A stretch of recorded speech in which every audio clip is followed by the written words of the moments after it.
Yes, this is acceptable. Zelkov!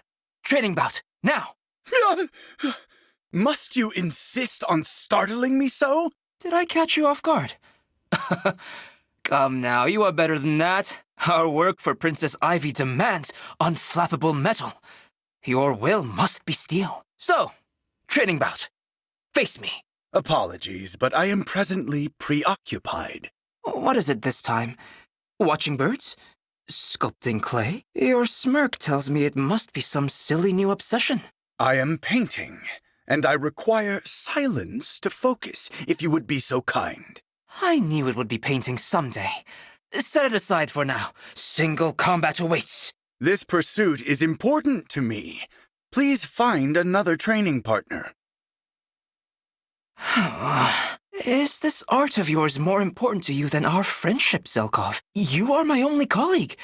It is important we spend time together. Too focused to respond, ignoring me completely. Seems I am alone again.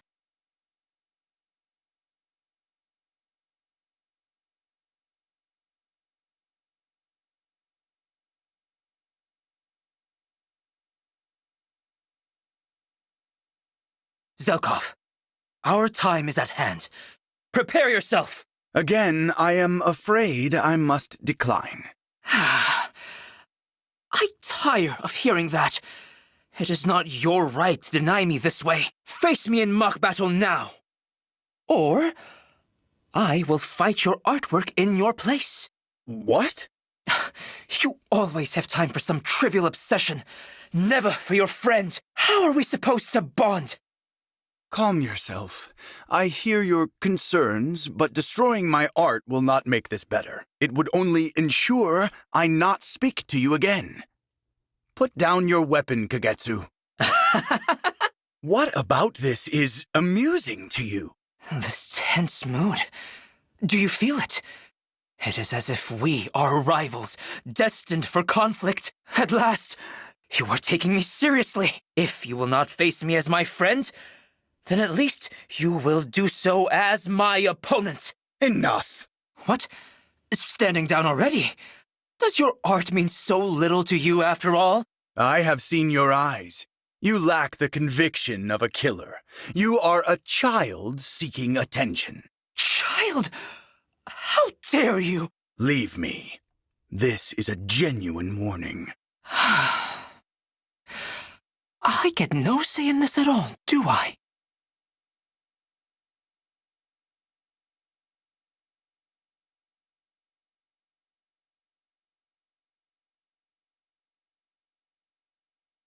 Zelkov, it is now time for me to stop challenging you.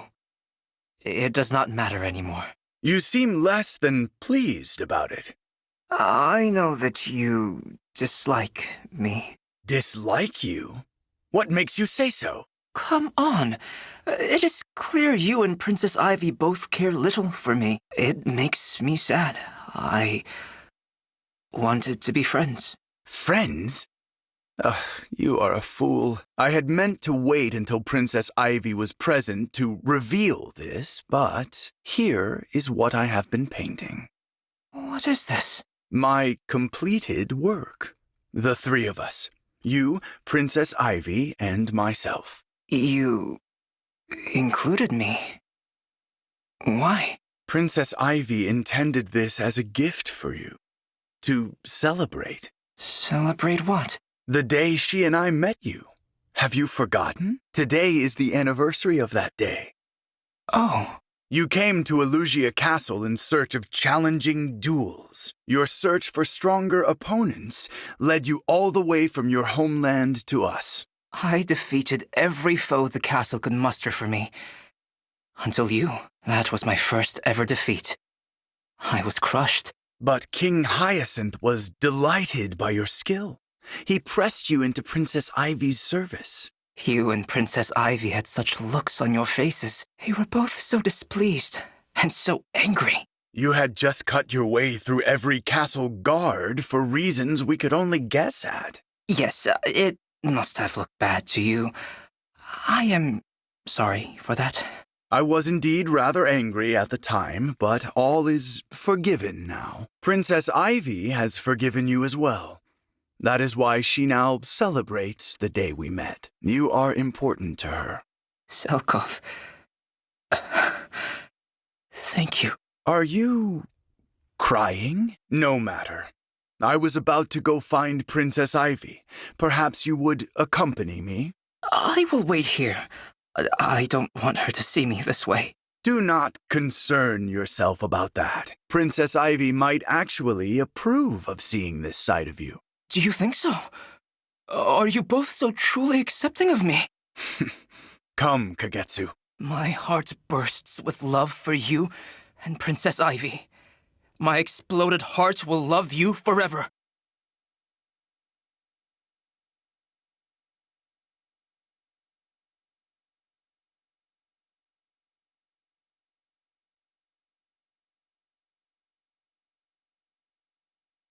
You know what, Rosado?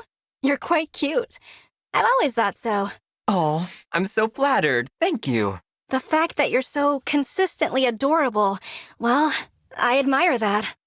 What's your secret? Not sure I've got one. I guess I just try to be my best self. I think about who I am inside and I bring it out. Yeah? Sure. Appearances matter, but true beauty is what's inside. Even the most fashionable ensemble is useless if you don't feel it. You've got to believe in you. So that's why I'm not cute. There's something wrong with what's inside me. What? Lapis, you're gorgeous. No, I'm not confident at all. Really, there's a lot that I'm self-conscious about. Like the fact that I eat grass and shrubs. Or that I'm so dang strong. I didn't catch all that, but I can tell by your face it's serious. This really matters to you. Whatever it is, why don't we talk it over? I'll gladly lend you an ear. Really? How kind. I appreciate that. And I appreciate you. Come find me anytime.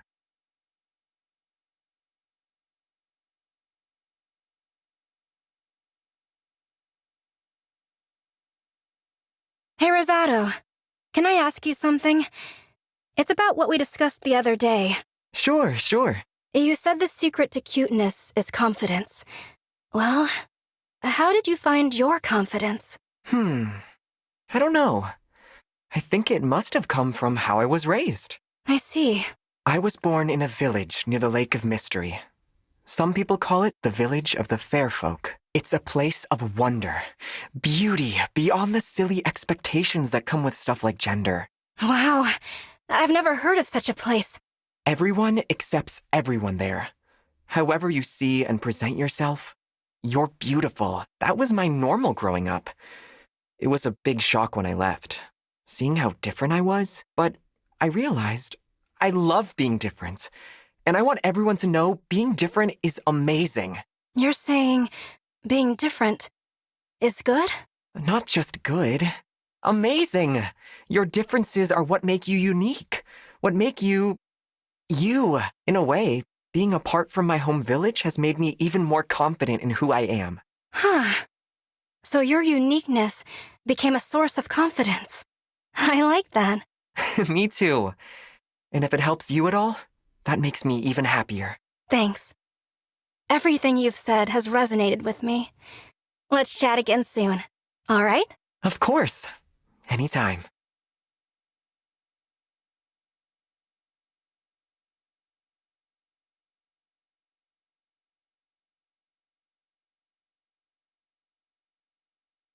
Rosado, I want to thank you for sharing with me the other day. The truth is, I'm different too. Tell me all about it. I want to know everything unique about you. Well, my family is, poor. Very poor. It's always made me feel like an outsider. Just being poor would be one thing, but I also like wild plant life and I'm scary strong. I end up kind of fixating on my weirdnesses. That makes it hard to feel confident. None of this sounds bad to me. You know tons about plants. You're super strong. That's great.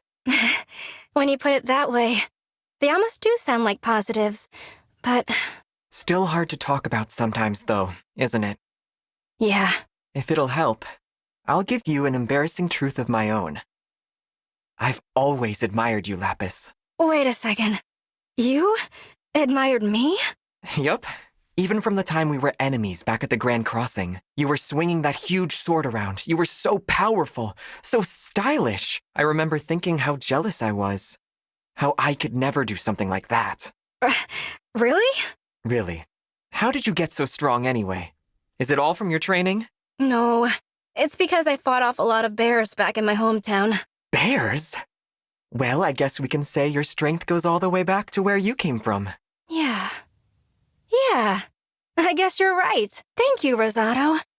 Hearing you say all that, I'm feeling much more confident. One day I'll be able to say with pride, I am who I am because of my hometown. Maybe not anytime soon, but someday. I think that's a wonderful goal. When the time comes, you can announce it with the flourish of that huge sword. Of course. I'll get an even bigger sword so you can't possibly miss it.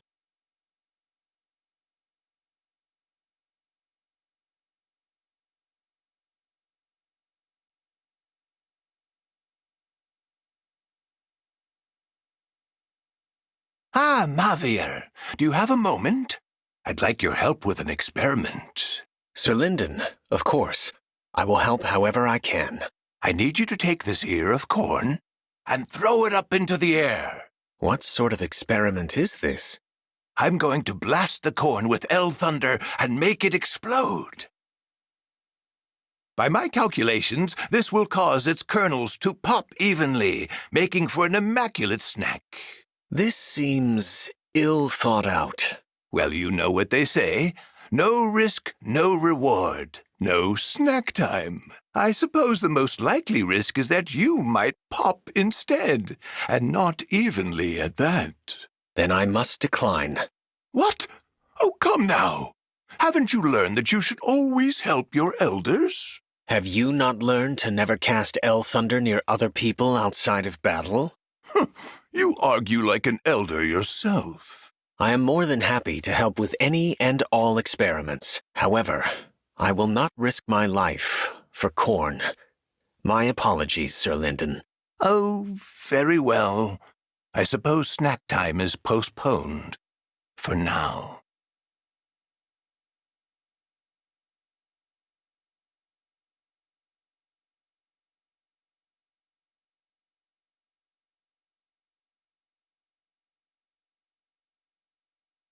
Sir Lindon, you dropped something. Oh, how clumsy of me. Thank you, Mauvier. This is the likeness of a young woman. She is quite beautiful. Ah, I heartily agree. This is a drawing of my late wife. Oh, your wife, Sir Lindon. She wasn't just beautiful. She was kind, loving, and the best friend I could have asked for. It's been some time since she passed, yet my love for her continues to grow. Ah, how I wish I could see her smile once more, taste her cooking again. It hurts to see you sad. If there is anything I can do... Do you mean it?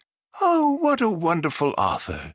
Thank you, Mauvier. Now, take this corn and hurl it skyward. What? Not this again. Oh, but my dear late wife loved corn, you see. She would want us to celebrate her this way. Now then, whenever you're ready, I'm standing by to blast. I know what you're thinking, but don't worry. I probably... No, almost definitely won't miss. No. Goodbye, Sir Lindon. Mauvier? Mauvier, wait! You still have my corn!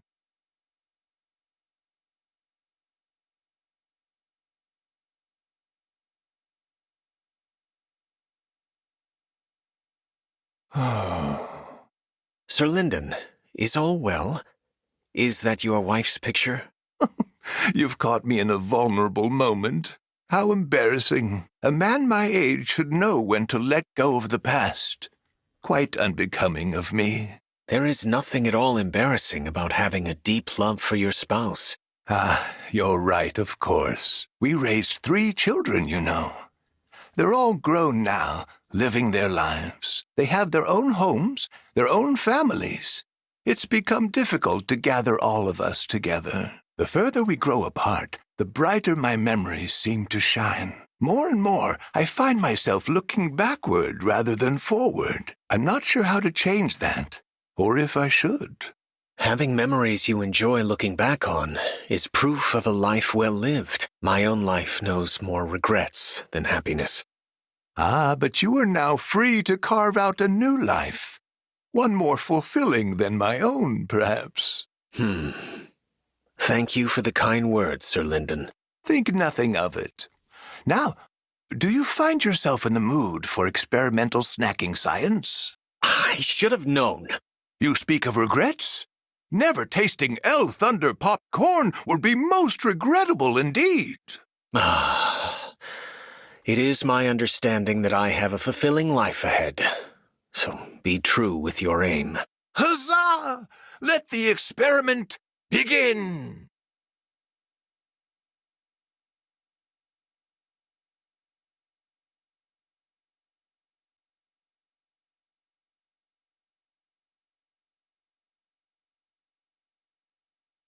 Excuse me, Lindon. Do you mind if I ask you a bit of an odd question? Ask away, Saphir. Well, actually, never mind. Forget I said anything. You seemed quite solemn about it. Whatever it was, there was pain there as well, as though something weighs heavily on your heart. I think you should go ahead and come out with it. Okay. About 30 years ago, you'd already begun your career as a soldier of Elusia, right? Indeed I had. I joined as a royal soldier almost immediately upon graduating Elusia's National Academy. You must have taken part in campaigns against Brodia around that time, then. Yes. Yes, I did. If I were to name a town or a village in Brodia, would you remember if...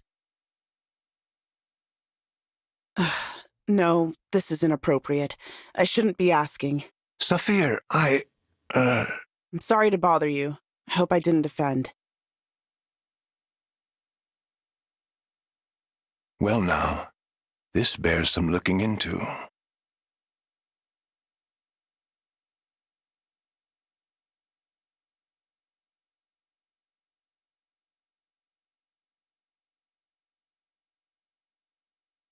Saphir, may I speak to you for a moment? Of course, Lindon. What is it? Your guess that I was an Elusian soldier about 30 years ago was correct. That said, my tour of duty never brought me to any rural fishing villages. You looked into this. Into where I'm from. Indeed. All right, I'll say it. Elusia attacked my home village 30 years ago. A lot of folks were killed. My parents included. It's not that I'm on a revenge quest or anything. I haven't been searching for their killers, but if you were a soldier in Elusia at that time, I couldn't help but wonder. No, your suspicions are only natural. I would wonder the same thing in your shoes. I still shouldn't have asked. We're on the same side now. There's no need to dig this up. If you want to hate me, Saphir, you have the right. Even if you wanted me dead, I'd allow it if it would ease your pain. What? Why would you say that? Because I mean it. I may not have done any harm to your parents personally, but I was a soldier in that war. I can easily see a world in which it was I who ended your parents' lives. I am a man long past his prime. I'd happily go to my end if it would bring you relief. And although words can change nothing now, I do apologize. I am truly, profoundly sorry. I can't do this. Excuse me. Oh dear.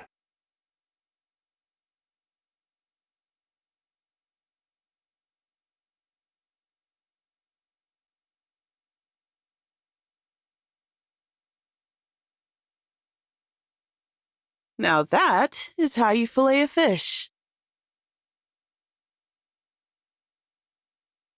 I must say, you handle the fillet knife splendidly. Lindon.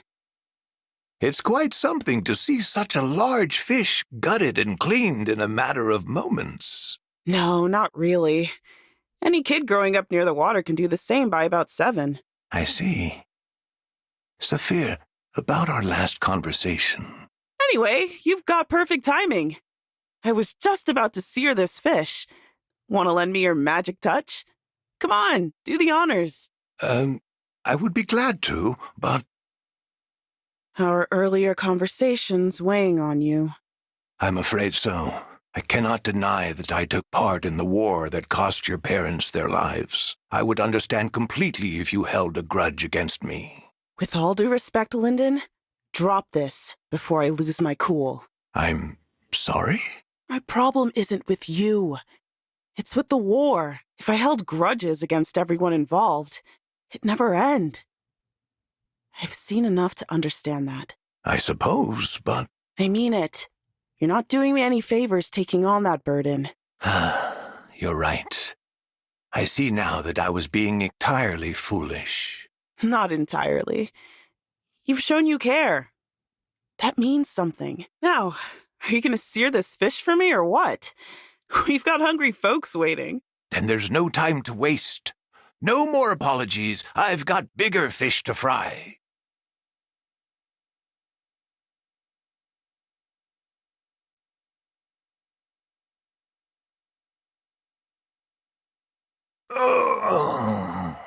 Sir Lindon, is something troubling you? I'm loath to admit it, but my lower back has been giving me terrible pain lately. For all my training as a royal knight of Illusia, I suppose there's no defeating old age. What nonsense. You are a sage of no small talent. I would say you haven't lost a step. You're right that my mind is as sharp as ever, but physically, my decline has been just dismal. You're no spring chicken yourself, you know.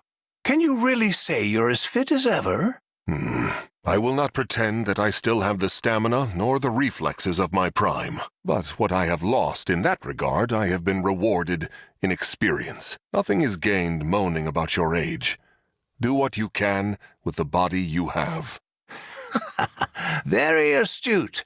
I should take a page from your book. I may be getting on in years, but damned if I'll let the youth run rings around me. There you go, Sir Lindon. Well said. Part of me wants to rest and relax in my twilight years, but you've convinced me to squeeze just a little more blood from this aging stone.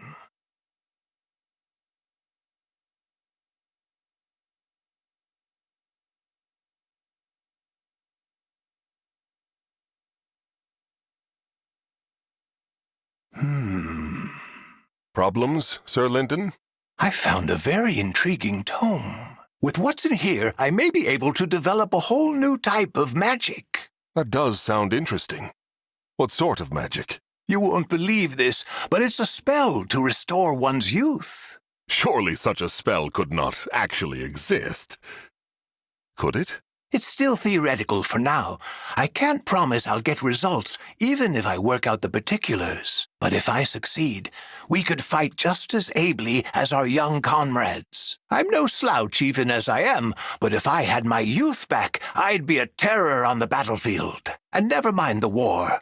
Magic like this would change society as we know it. If I make any headway here, I promise that you'll be first in line for the spell. What you describe is a dream come true. Yet I believe I shall decline. Why is that? Don't you want your lost youth back? I said before, I am satisfied to do what I can with the body I have. I pass on what I have learned to younger folk. The world needs mentors as much as warriors. All right. I commend you for sticking by your principles. But if my work pans out, I wager you'll be singing a different tune. I suppose we'll see, won't we?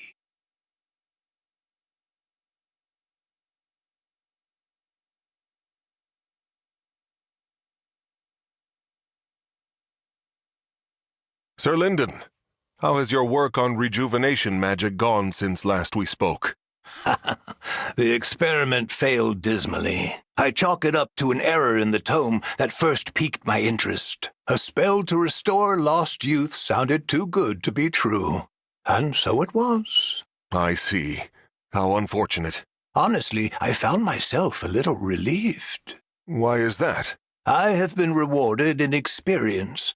The world needs mentors. As I set up my experiments, I recalled many times what you'd said to me. In my younger days, I learned so much of what I knew from the guidance of my elders. The idea of a world without such mentors in it began to frighten me a bit. Then, too, growing older and losing my skills as a knight taught me a few things. Perhaps it's only at our age that we become capable of filling those roles. Ah, you have finally seen the light.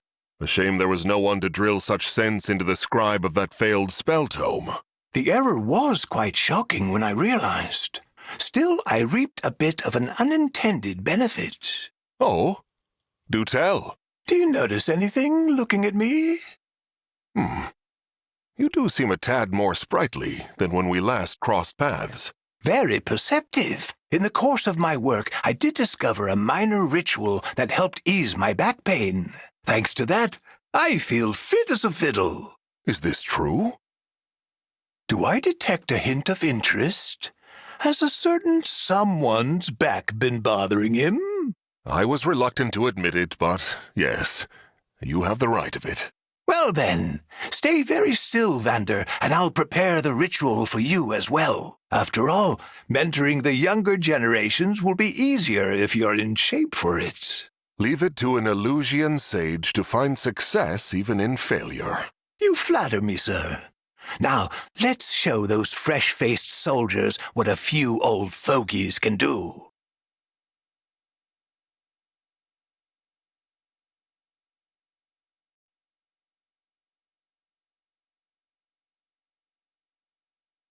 Louis!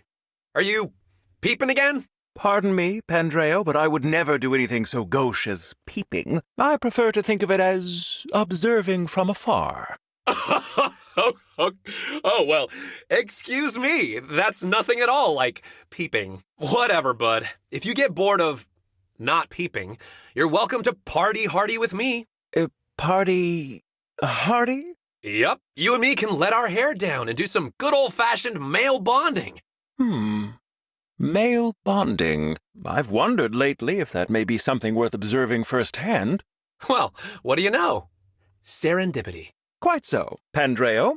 I would be exceptionally pleased to accept your invitation. Let the two of us explore all the ways in which two men may grow ever closer. How is it you make everything sound suggestive? Anyway, I'm glad you're on board. Though you should know I take my partying seriously. We're gonna shimmy and swing till dawn so you can forget about sleeping.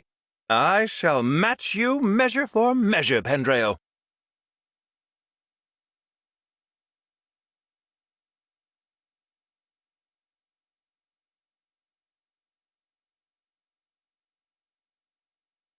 Ow, ow.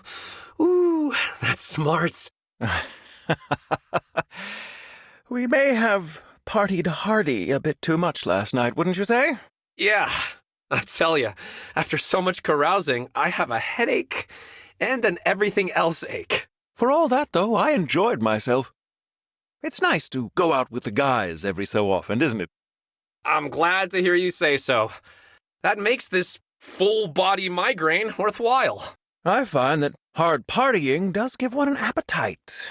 Do you like grapes, Pandreo? Sure, I like 'em all right. In that case, I'll fetch some pastries. The filling was made with grapes from my hometown. Oh, so it's a local delicacy, huh? Sure, give me all you've got. All I've got? If you like, but I feel I ought to caution you against overindulging. Well, I'm not going to eat it all by myself. I'm thinking it might be nice to put some treats out for my flock. Oh, you keep animals? My congregation. They like having a casual environment to pray and hang out, you know? I'm sure a platter of tasty pastries will bring even more people in the door. Plus, one of my congregants is a merchant. He might want to import those grapes of yours. Ah, very considerate of you. Always thinking of ways to assist your flock, aren't you? That's my whole job. I might not always look or act like it, but I am a man of the cloth. My doubts have been thoroughly laid to rest. With all that said, I can't quit partying. You'll come with again, right, Louis? Naturally. I am at your command, Pandreo.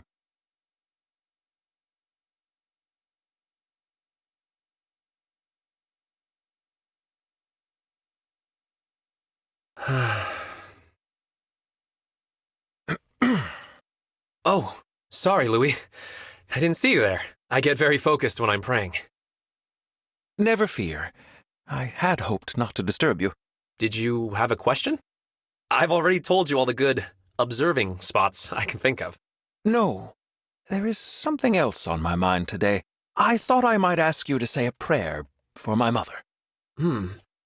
Forgive me if I'm misremembering, but I thought your mother passed away.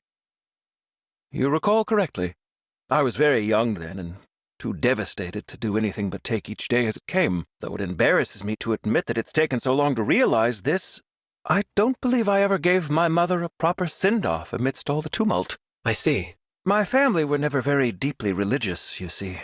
No offense intended. Oh, none taken. Religious or not, you wish her a peaceful rest. I respect that. I'm sure she will be glad to hear that from her place in the heavens. Thank you, Pandreo. Are you sure I'm the right messenger, though? A man of the cloth I may be, but I'm not what most would call conventional. You don't think someone else might be more suitable? No, my choice is deliberate. If someone is going to give her a memorial service, I would prefer it to be a dear friend. Gotcha. Well then, I'm happy to help, Louis. Let's pray, shall we? Our guiding soul, who art above. Mother, may your soul find peace.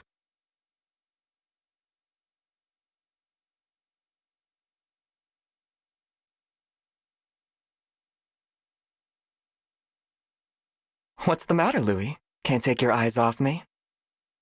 Indeed, Rosado. I find you positively enchanting.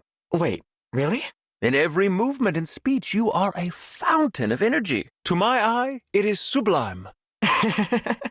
I was teasing, but I love your honesty. I thought you were mainly interested in seeing people socialize, though.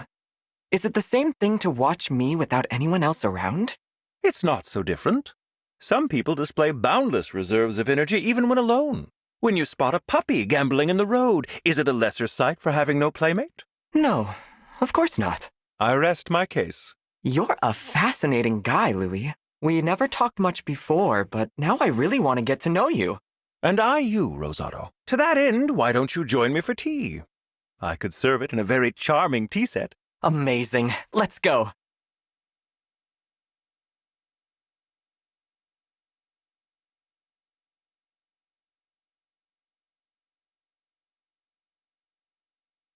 Really? You don't think they're cute? Don't test me, Rosado. I will never bend on this. Look closer. Not even a little? Not in the least. They contain not a single iota of cuteness. Weird. I know you like grapes, so I thought you'd like these little guys too. I guess sea grapes aren't for everyone. They are also seaweed, not grapes. They are vile pretenders to the name. I despise them. They resemble real grapes, but they are salty, and after eating them, so was my language. Huh. Well, I like them. They're like cute little balls of ocean. They taste like the sea. Is that so? My apologies, then. What are you apologizing for? I try to appreciate the things my friends like to the extent that I can. However, I draw the line at sea grapes. It's fine, Louis. We can like different things and still remain friends. Truly? Then would you object if I continue to observe you? I should hate to abandon the sight of my dear Rosado going about his day. Of course. Get ready to burn the image of my cuteness straight into your eyes. Consider it burned.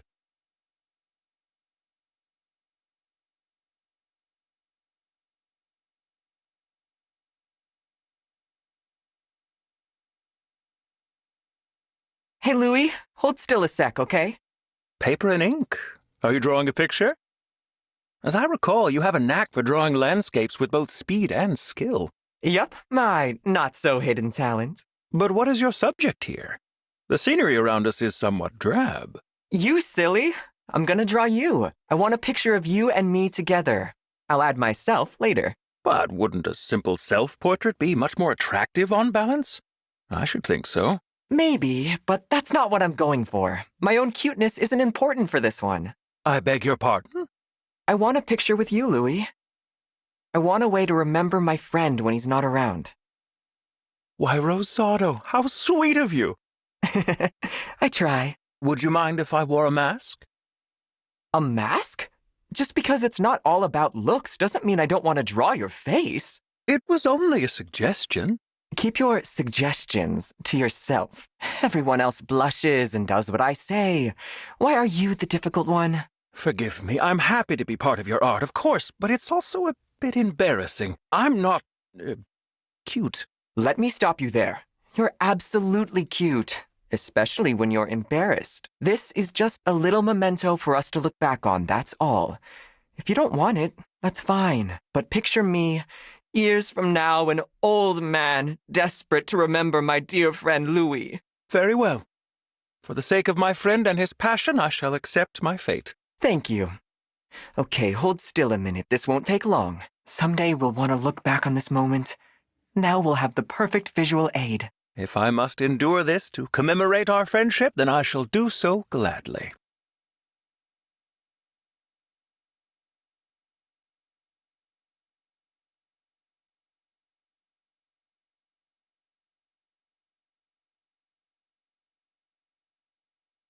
Hello, Saphir. Would you like to join me for tea? Tea? Yeah, no thanks. I'm not the best company for small talk right now. Better find someone else. You do seem more solemn than usual today.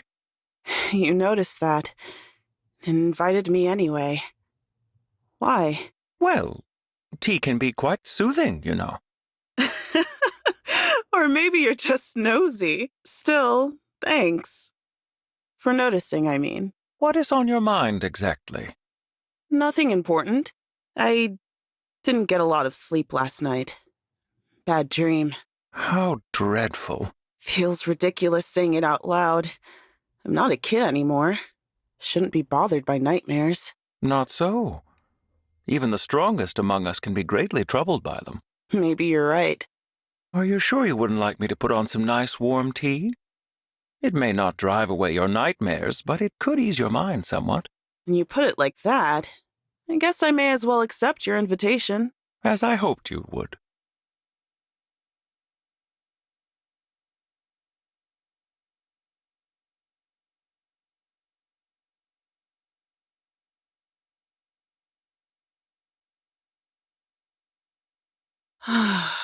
Gotta say, Louis, I didn't expect a cup of tea to put me so at ease. Weirdly enough, though, it has. I'm pleased to hear it. I'd be delighted to make tea for you any time you wish. Appreciate it. Another sleepless night?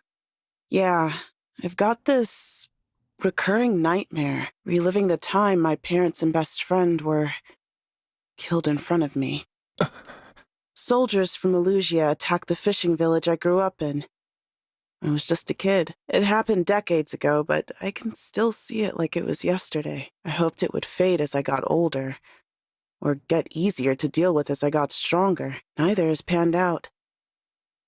I'm starting to think I'll be stuck with that memory forever.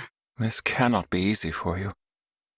I offer my deepest sympathies. Nice of you to say, considering how awkward I've made your tea time. Not at all, Saphir. Feel free to talk to me about anything you like. Alas, all I can do in return is listen and pour the tea. That'll do just fine. Thanks, Louis.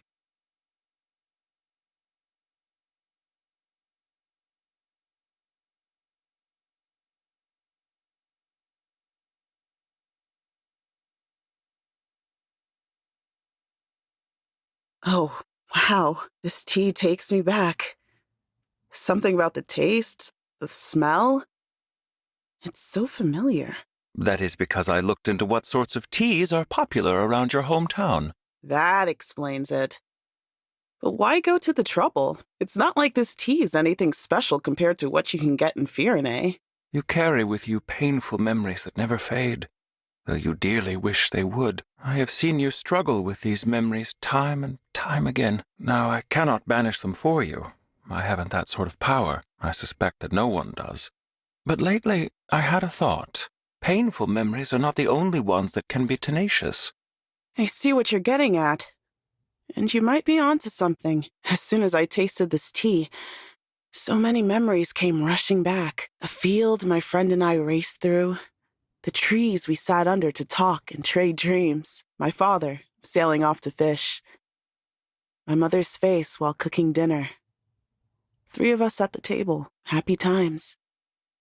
I'd almost forgotten them, but they've always been there, haven't they? Just so. Maybe that's what I'll dream tonight. If I do, it'll be thanks to you. I am glad to have been of service. Something else to think about, Louis. These happy memories we've made together will stick with me forever, too. I believe my memories of you will be equally long-lasting, Saphir.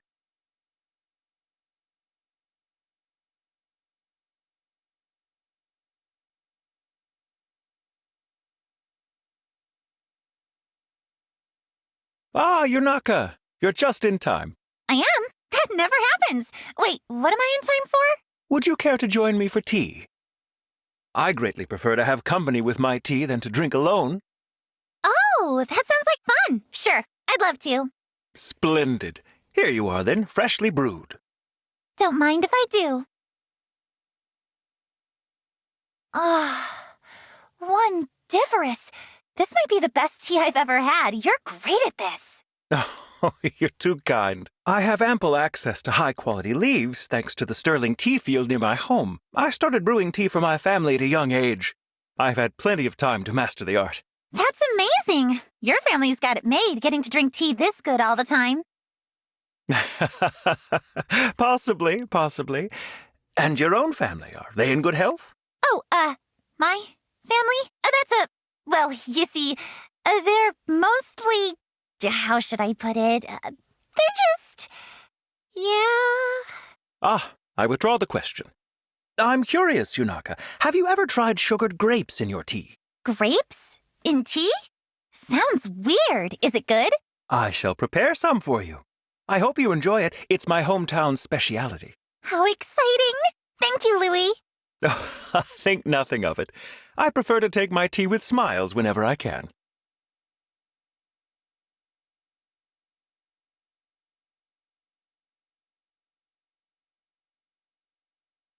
Louis, hey, hi! Hello there, Yunaka. Have you had a windfall of some sort? Your smile is especially radiant. Oh, gross. Cut the sweet talk before I start puking rainbows. Listen, I got you something. Just a little, thank you. Look! Oh my! One look is enough to tell me that these tea leaves are very fine indeed. I expected nothing less from the master. You've used so many leaves on me, I'm worried you'll be a tealess husk if I don't give back. So, I know it's not much, but I hope you'll accept the donation. It's for a good cause. I am all too happy to accept your gracious gift. I believe I'll brew them right away. You're welcome to join me, of course. Are you sure? I don't want you thinking I got you tea just so you'd brew it for me. Tea is better with two. I enjoy our bracing conversations almost as much as the tea. Right. Conversations. I do enjoy chatting with you. So much so, I kind of worry I might slip up. Meaning? Huh? Oh, I just remembered I have a thing I gotta do, or else, yeah, so next time. Ah, that is unfortunate. I confess I was looking forward to spending the whole time talking about myself. You were, planning to spend the whole time talking my ear off about yourself, huh? Yes. I'm just in that sort of mood today. Oh, well, if that's the case, I can set my thing aside, as a favor to you, I mean. I'm a great listener, so you can feel free to hold nothing back. Tell me absolutely everything. Splendid. I shall put on a pot of tea for us at once.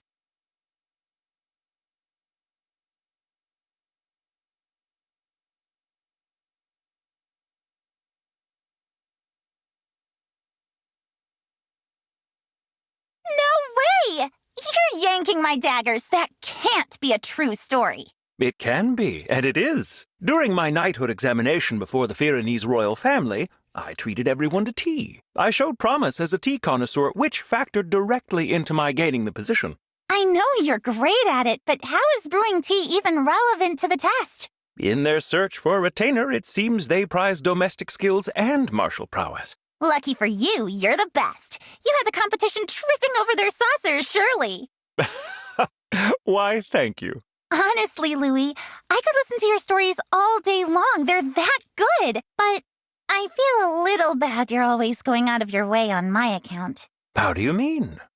You go out of your way to do all the talking, so all I ever have to do is listen. I'm sure you've realized by now, but I prefer it that way. I don't like talking about myself. It had not escaped my notice. If I had to do it, I'd be forced to get evasive and lie to you. I don't like lying to my friends. That's why it's better if I don't say much about my past, or about myself at all. Well, I see nothing wrong with that. Even putting our pasts aside, I believe we two can understand each other fairly well. You think? So long as we have tea and a friend to share it with, we can discuss whatever we please. Besides, I'm rather loquacious myself, so it's nice to find someone willing to listen. Listening can be a bit draining, so I thank you for humoring me in that regard. Aw, Louis. If you feel you must contribute, we can discuss our countries, our friends, the future, anything. Are you sure you won't mind being friends with someone who never talks about her past? Ever? Of course I won't. I am friends with you as you are. Whoever you may have once been is no issue. Now then, if we are to keep this tea party going, I must brew us another pot. Thank you, Louis.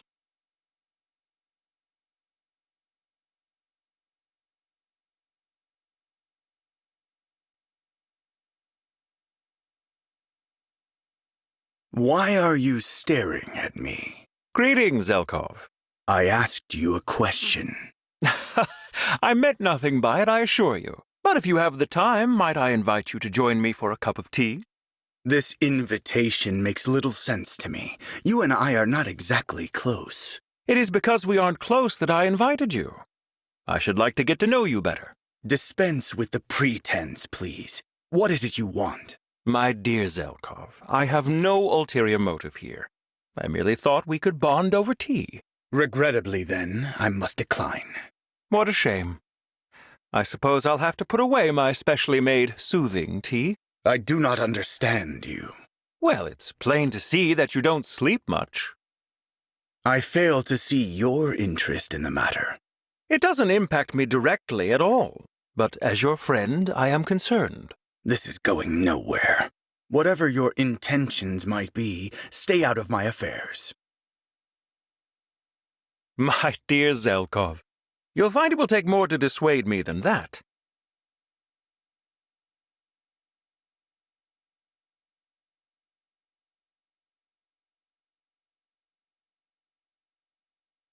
Good day, Zelkov. Would you care to join me for a spot of tea? Louis, I am beginning to suspect you are attempting to spy on me. Very well. I shall be plain with my intentions. At last. By all means, proceed. I would like to take care of you, Zelkov.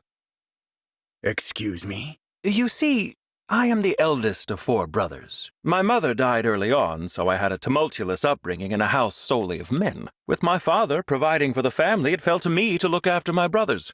My impulse to take good care of people remains strong even to this day. And you direct this impulse toward me? Indeed. You strike me as someone who wants looking after. Thus the incessant invitations to tea, I surmise. Quite so.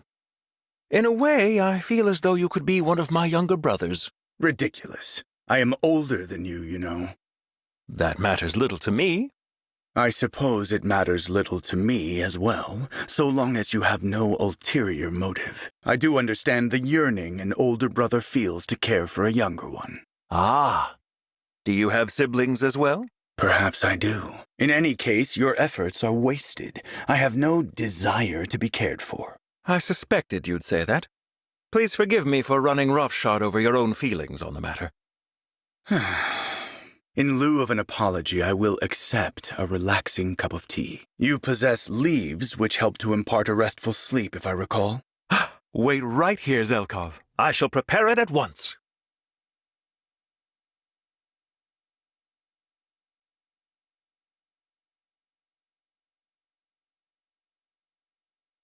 Where are you going, Zelkov? Regrettably, I cannot stay for tea this time. There is work to be done. That's a shame. In that case, are there any chores I might take care of for you? I could have your place tidied by the time you finish your work. As I've told you, Louis, I have no desire to be cared for. You'll have to forgive me. I can't help but feel the need to look after you. I credit this instinct to your strong resemblance to my brothers. I had a younger brother. Long ago. Not only a brother, in fact. A family. They were killed. My condolences. I am uncertain exactly why, but drinking tea with you reminds me of them. It is painful to remember that what is lost can never be regained. But the tea is lovely. Ah, Zelkov. How foolish of me. Please forget what I've said. I will not, I think. I shall await your return with a freshly brewed pot of tea. Hopefully that will entice you to return.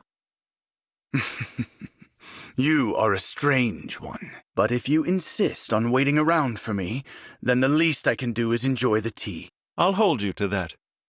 Now then, off you go. Farewell.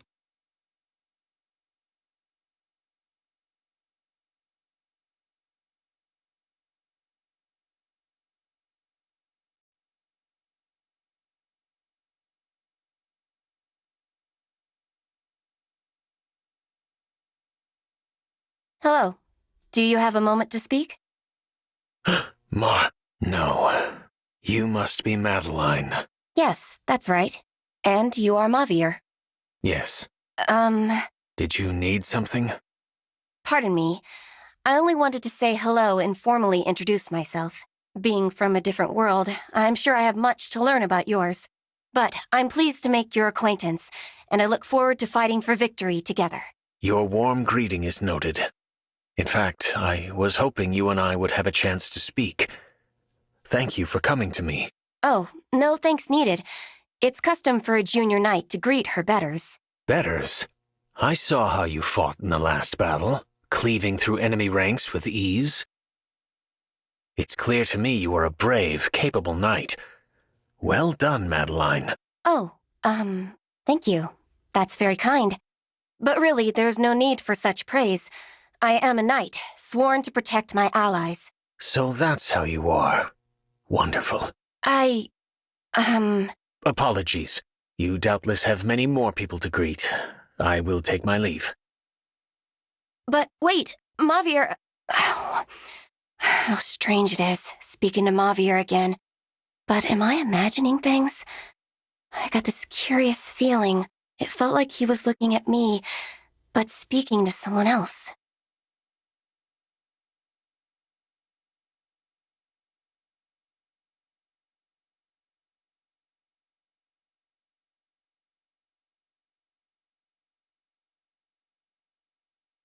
Every last piece of equipment has been inspected. Time for a break, I think. Yes, you certainly deserve one.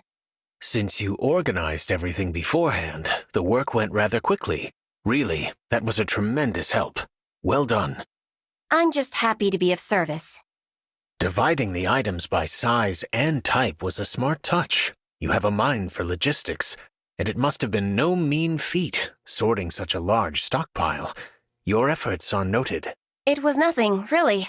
Oh, dear. I don't know how to say this, so I'll just come out with it. Is something the matter? You seem to praise me a lot. I appreciate the recognition, but as I've said, it's really not needed. Right. You did say that, didn't you? I may be imagining things, but when you praise me, it feels as if you're praising someone else. So, it's true then. You're not praising me. Not really. I am no one else's stand-in, Mauvier. Right you are. Apologies. Without meaning to, I was conflating you with someone else. I suppose I wanted to give her what I had failed to offer before. Nonsensical as that may seem. Her? In any case, I apologize. I will endeavor to make it up to you. In time. Excuse me. Maybe I shouldn't have said that. After all, he's not alone in conflating one person with another. I am too. Now I understand why Lady Nell treated the Divine Dragon so coldly. I should try to see this Mauvier as the person he is, not the person he reminds me of.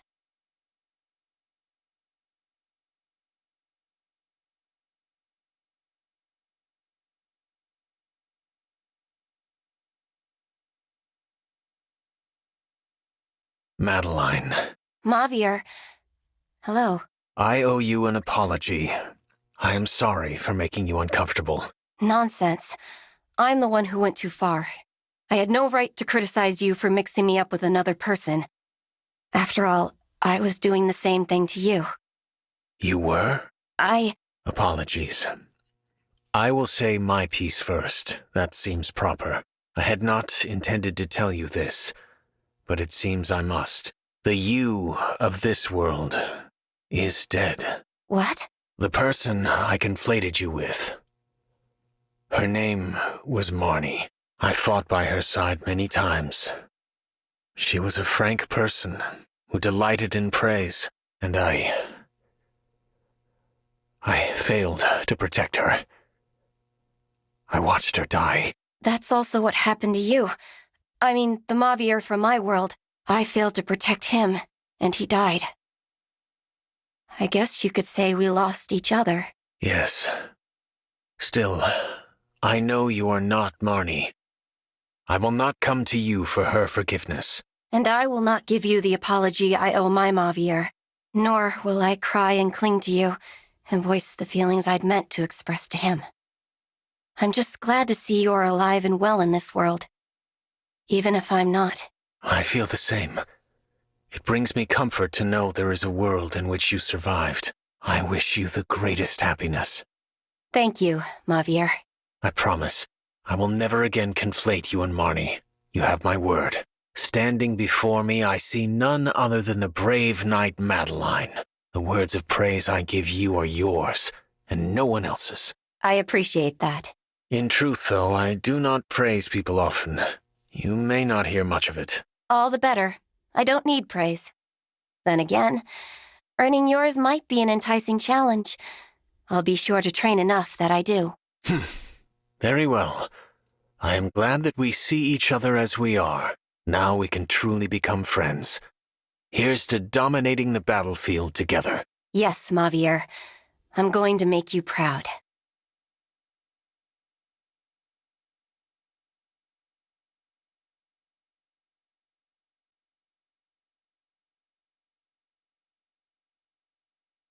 Lady Veyle, forgive the interruption, but I'd like to formally introduce myself. Huh? Marnie? Is that you? Madeline, actually. Pleased to make your acquaintance. Oh, yes, of course. Nice to meet you. And you. I swear, as a knight, I will do all I can to support you in battle. You know, Mauvier told me about you. He said you were strict, but kind and noble. Mauvier? You must mean... Sorry, yes. The one from my world. But from fighting by your side, I believe you're quite similar to the Veyle he spoke of. Thank you. Really, that's kind. Is something wrong? The way you're looking at my face... Oh no. Do I have something in my teeth? Excuse me while I find a mirror. No, it's not that. You just look like someone I used to know. Your smile, it reminds me of hers. She had such a lovely smile. How kind of you to say so. My parents like to say that one's face reflects one's inner self. So in complimenting my smile, I feel as if you're praising my very soul. Not that praise is what ultimately matters. As a knight, I care only about doing what's right. You don't care about praise. Oh, dear. I meant no offense. Really, I did appreciate the compliment. It's not that. You've been perfectly kind. This is my fault. Please excuse me. We'll have to chat some other time. Of course, Lady Veyle. I look forward to it.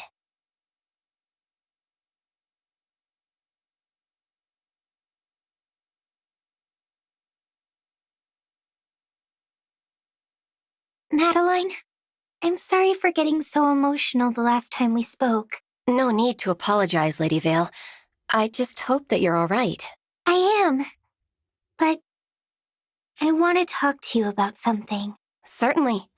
It would be my privilege to hear what you have to say. Thank you. You see, it's about a knight named Marnie. Someone you resemble. When I was fighting against the divine dragon, I was under the spell of an enchanted helmet. Marnie tried to break this helmet, and she managed to put a crack in it. Thanks to that brave act, I regained my senses. I feel that I owe her my life. Just the sort of courageous act I'd expect from one of your knights. Yes. But because of it, Marnie was killed. What? She gave her life for mine. And I didn't have a chance to thank her or say goodbye. I know that you're not her. But I still wanted to explain my feelings. I see. You're right. I'm not Marnie. But I believe I know how she felt. A knight's duty is to lay down her life for those she serves. For you, I am sure she did it gladly. And what a wonderful knight that makes her, to have fulfilled her purpose. But don't you see? It was my fault she died. Forgive me if I'm overstepping. But given the chance, I doubt she'd do anything differently. Huh? In her situation, having carried out my duty as a knight, I would have no regrets, and I would feel great pride to be remembered with such fondness. I hope so. You're very kind, Madeline. You know, if Marnie were alive, I think she'd be a knight like you. I take that as a high compliment.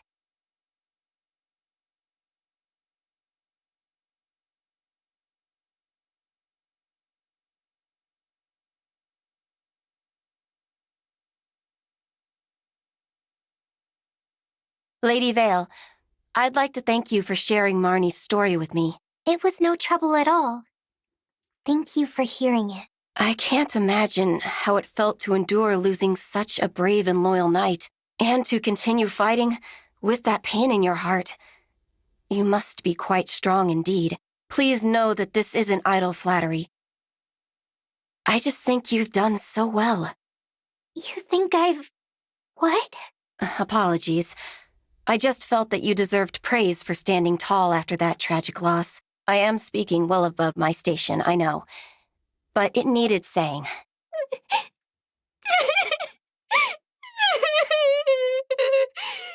Oh, dear. Lady Veyle, forgive me for speaking out of turn yet again. No. These are tears of joy. Mauvier told me what Marnie's last words were. At the end, Marnie said exactly what you told me just now. Tell her she's done so well. You had no way of knowing that, but still you said it. Finally, I could hear her parting words for myself. I can't stop crying. I see. Well then, Lady Veyle, will you take me as your knight? What? I cannot replace Marnie, and I don't intend to, but I want to take up her role, to protect you and remain by your side. Oh, Madeline, I can't tell you how glad your offer makes me. But I'm sorry. I have to say no. Of course. I'm not strong enough. It's not that. You're a splendid knight. But you're not my knight. Marnie may be gone, but still, she will always hold that place for me. I wish I could give you a different answer. But that's how I feel. I understand. Marnie is lucky to have served someone with such a devoted heart. But instead of my knight, can I ask you to be my friend? Your friend? Yes. We can chit-chat, share laughs, see what the future holds. Together. I want you to be there when I become a dragon who saves the world. What do you say? I'm honored. Yes, I will gladly be your friend. I'm not sure how good I'll be at it, though.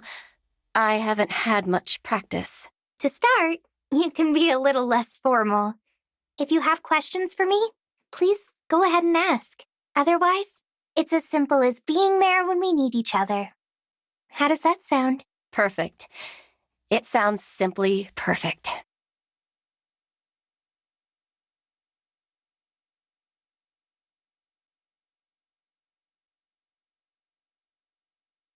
How are you, Madeline? Are you adjusting to this world? I was uneasy at first, but I'll say I am feeling more comfortable on and off the battlefield. It makes me happy to hear that. Try not to push yourself too hard, all right? I'm concerned because, well, you often overdo it. Zelestia, now that we're in this new world, I'd appreciate it if you stopped babying me. Really, there's no need to worry. I'm not overdoing anything. Well, I suppose I don't need to nag too much. There are others here also watching out for you. Yes, even the people of this world, despite my being new here. I'm grateful for their hospitality. It hardens my determination to work on their behalf and match their kindness. Look at you being so ceremonious. It reminds me of Mauvier. Huh? I'm sorry, I didn't mean to... It's all right. You just caught me off guard. I won't deny that my speech and manners resemble his. He was my mentor, after all. After my parents' death, it was he who took me in and trained me for battle. I was so surprised when the two of you came to Lithos. I thought you were his daughter. Brother and sister I could see, but not father and daughter. Oh, dear. What time is it? As much as I'd love to continue reminiscing, I ought to go train. Let's pick this up later, shall we? Well, she is growing up to become a fine young woman.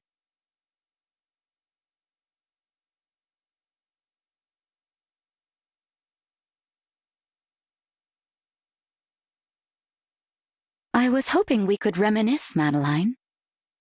You and Mauvier met in your hometown, is that right? Yes. I had just lost my parents and was trying to protect my town from the corrupted.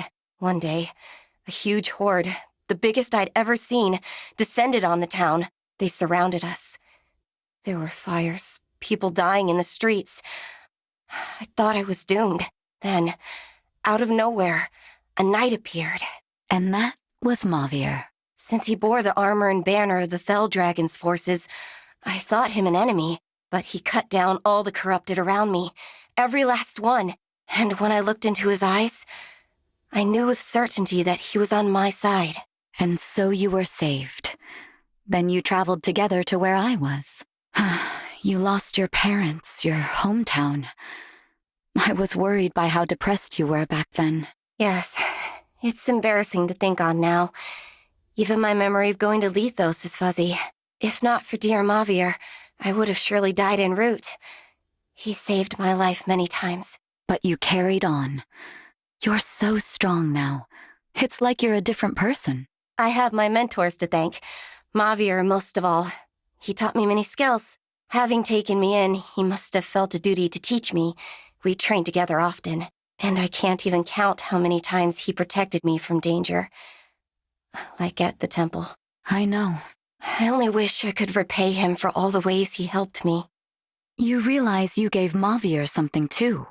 Something immeasurable. He was always telling me how happy he was to have found you. Happy? He said that? He really did. You can feel good knowing you brought him happiness. You supported him too.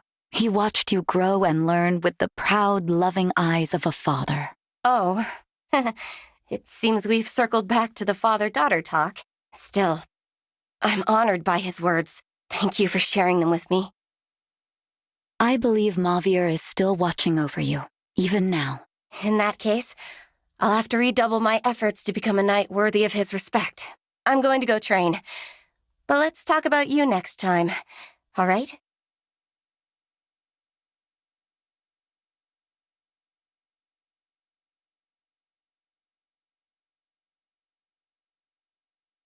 Zelestia, I did all the talking last time. Now it's your turn. What brought you to Lethos? That is an old tale indeed. It happened long before we met back in our world. Over 1,000 years ago, when Queen Lumera was still alive, Sombron laid waste to the mage dragon's village. I barely escaped with my life. I thought I might find refuge there, since mage dragons also lived in those lands. What happened then? I found much more than just refuge. Divine Dragon Lumera and her child welcomed me like family. We chatted, went on walks, and ate meals together. My wounds were able to heal there. Yes, I know the feeling. Then Queen Lumera lost her life, and the young Divine Dragon took her place. I served the throne for the 1,000 years of peace thereafter. When Sombron showed signs of returning, the Divine Dragon was distraught. That's a surprise. Outwardly, the Divine Dragon always seemed calm, if a little aloof. Was it around then that Lady Nell and Lord Rafal, came to Lethos? Yes. At first, I found it difficult to accept them. I even attacked them when we first met, intending to kill them, of course. You what? The Fell Dragon had taken so much from us, and they were his children. It was instinct.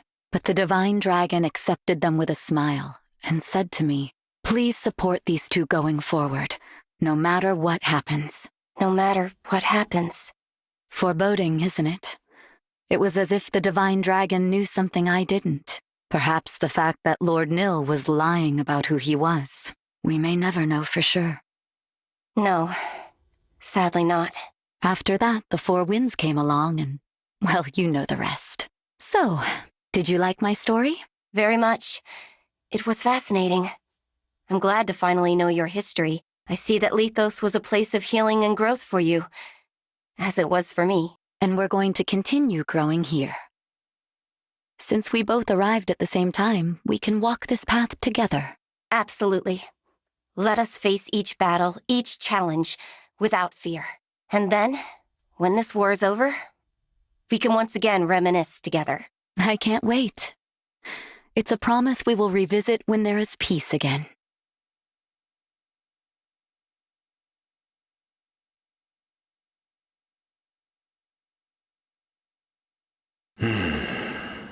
Mind if I pray with you? I fight alongside you, yet it does not mean my faith in the holiness of the Fell Dragon is lost. You are a cleric of the Divine Dragon. It would be improper for us to pray beside one another. We believe in different things, but we're both men of the cloth.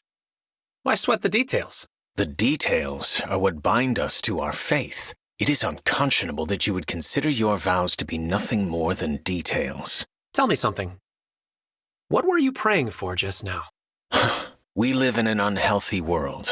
Prayers for peace are required. Well, what do you know? I was about to pray for the exact same thing. The content of our prayers is the same, even if the gods receiving them aren't. I have never met a cleric who thinks as you do. Me neither. Very well. You may pray next to me. Good. Come on. If both of us pray for world peace, they'll have to make it happen.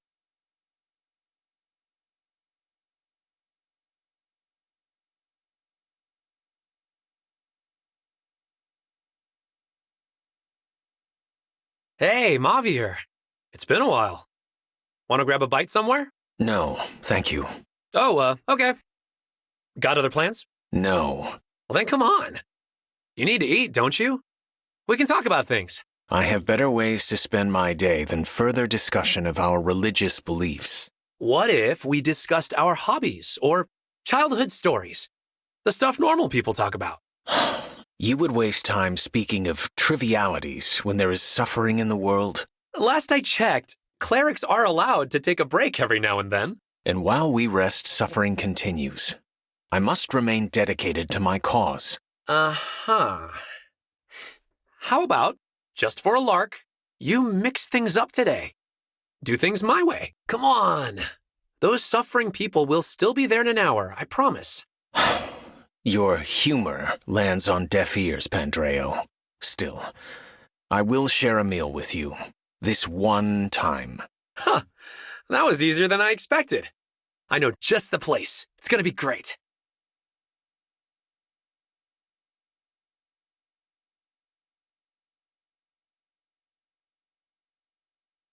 So, what do you say? It was kind of nice to relax and break bread together, wasn't it? The company was, surprisingly, as wonderful as the food. I understand now how you think. It is important to relax from time to time. Didn't I tell you?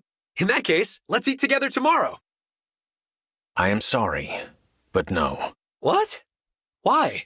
Because it is your turn to experience my approach to life. Huh? I shall teach you the art of devoting yourself entirely to helping others. Well, you did try my way. I guess it's only fair that I try your way. Who knows? Maybe I'll learn something. But after that, you better come eat with me again. I agreed to only the one meal. Now I'm thinking we should switch off. My way one day, your way the next. And on forever. Exactly!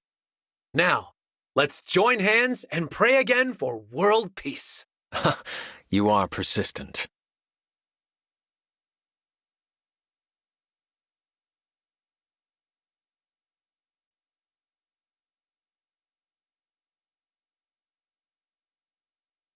There. Now all that remains is to pack these up and put them away. Greetings. Do you require any assistance? Thank you, Lord Rafal, but no. The tools are now neatly organized. You are planning to sort the weapons next, are you not? Perhaps I can assist with that. You need not trouble yourself. It seems you have something on your mind. Can I assist you somehow? I can see that my efforts to be considerate have come to naught. No need to rub it in. Not at all. You are still new to this world. If I can ease the transition in any way, I will. I do not require anything at the moment. Good. If that changes, I assume you know how to find me. I would extend to you the same offer. I know you have a tendency to overwork yourself. Try to rest now and again. Thank you for your concern.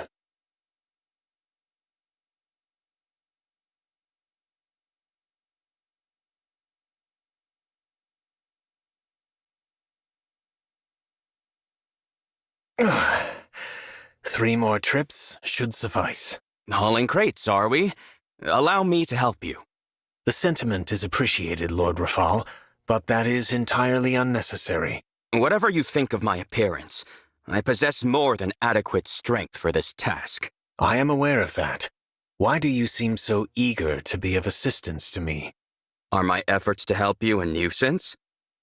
No, but they are somewhat perplexing. Perhaps if you explained the reasoning behind them, I would be more inclined to accept. This appears to be difficult for you.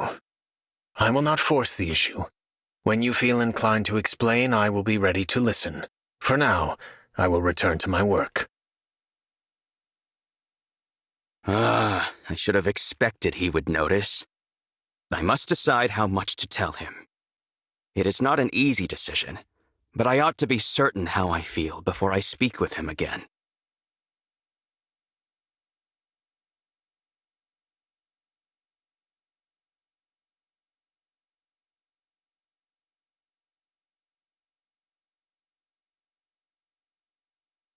Mauvier, speak with me for a moment. Very well. What about? Our conversation the other day. There is something you should know. Is this about why you have been so eager to be of assistance to me? Yes. There was a man by the name of Mauvier in my world, who greatly resembled you.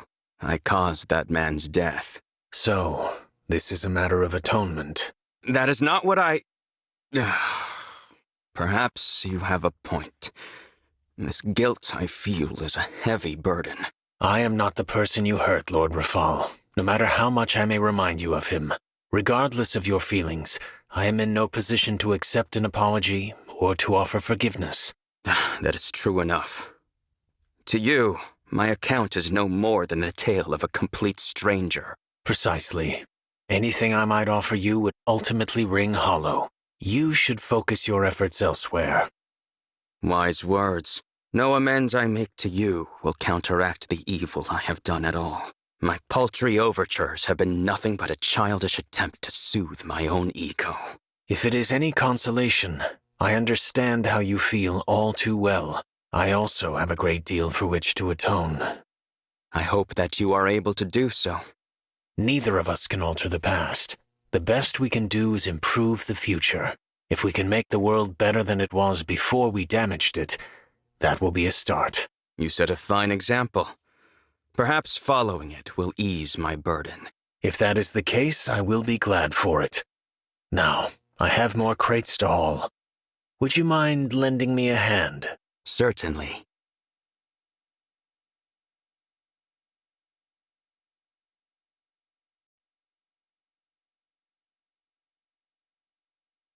Hey, Mauvier. Rosado. Are you always this, tense? I do not intend to be.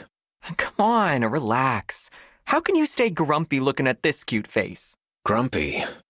Well, such is my life. As for cute, I have little experience.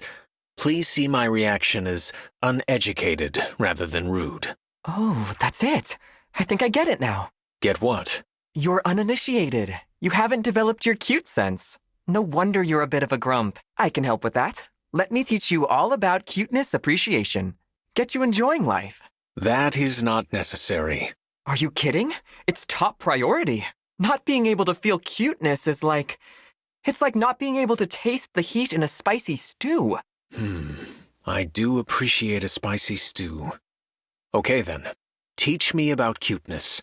Yes! Leave it to me. You're gonna love this.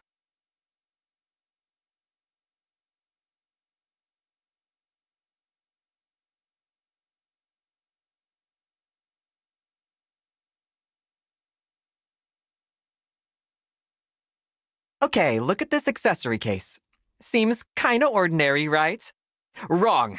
Bunny ears? Isn't that the most adorable thing you've ever seen? I agree that it looks like a rabbit, yes. Okay, more straightforward. What about this handkerchief? It's got pretty summer flowers. The embroidery is quite well done, but as for what is cute about it, I am sorry. I cannot see what it is you want me to see. You're a tough one, but I still think we can make headway. Let's get down to basics. Think of a time in your life when your pulse was racing, when your heart fluttered. Fluttered? You know. It's so cute. I can't stand it. If I must look a moment longer, I fear I will die. Like that. Oh, I know. My heart did flutter when I was struck by an enemy's poisoned arrow. There's nothing cute about poison. I am sorry.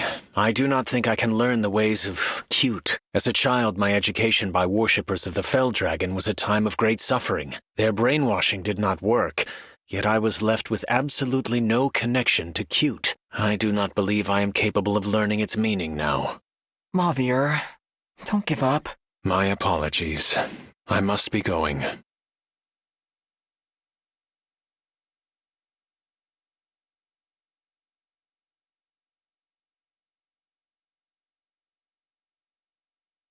Hi, Mauvier. Rosado, have you come to lecture me again on cute? I thought I made my stance clear. You did. And I know my timing wasn't great. I don't think someone as kind and focused as you can put the war aside until it's over. I am rather focused, yes. Lack of focus leads to defeat, in battle and in life. You have seen what I could not. If I had realized it myself, I could have spared you the trouble. For that, I apologize. No, don't apologize. But if it's okay with you, I'd like us to make a promise to each other. What kind of promise? Once the war is over, once there's peace, let's make it a point to broaden your horizons. Once there is peace, you say? You are a strange one. I think you would be more fulfilled if you spent your days with other people. I'm not making this promise with them, though. I'm making it with you. I appreciate that. So can we call it a promise? We'll explore the cuteness of the world together in peacetime? If that would please you, then yes. We shall travel whenever you like. Together we shall see cute, and we will eat only the spiciest of stews. Oh, right. Spicy stews. Sure, whatever's fun for you, we'll do it. I look forward to it.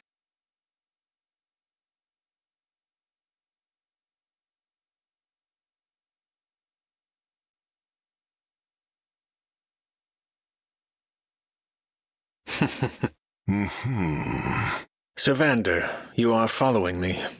Explain yourself. You are a valiant guardsman, alert at all hours. The people could ask for no better protector. Keeping an eye on me. Oh, just the one. It's nothing personal. Are you afraid I might switch allegiances again? I wasn't saying that, no. Alas, not everyone is convinced you are trustworthy as of yet. Understandable. There is much for which I must atone. I hope I might earn your trust, yet I understand your continued need for surveillance.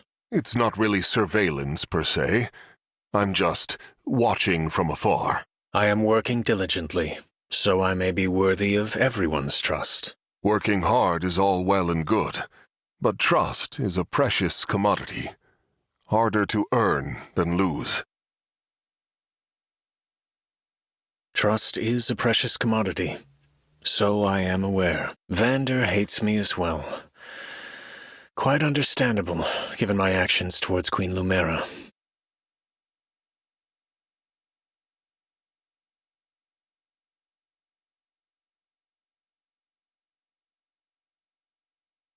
Back on guard duty today, I see.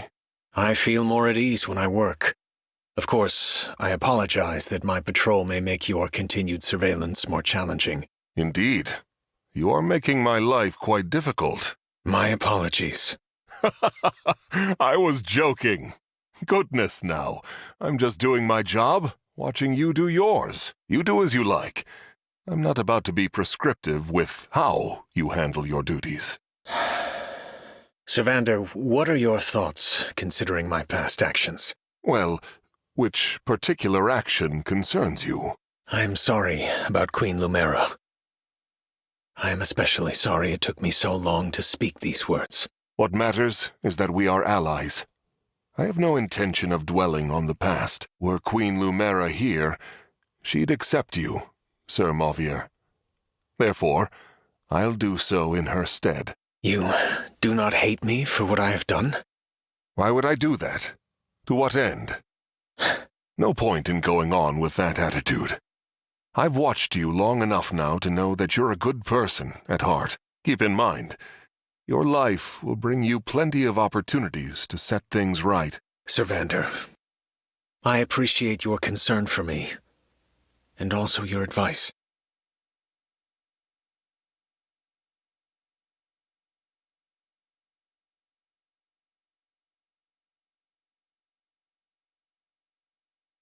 I have a request of you, Sir Vander. A request? How intriguing. Let's hear it. Would you tell me more of Queen Lumera? Of Queen Lumera? I wish to know as much as possible about the woman who died because of me. So be it then. However, I have so many memories of Queen Lumera that it's difficult to pick one to share.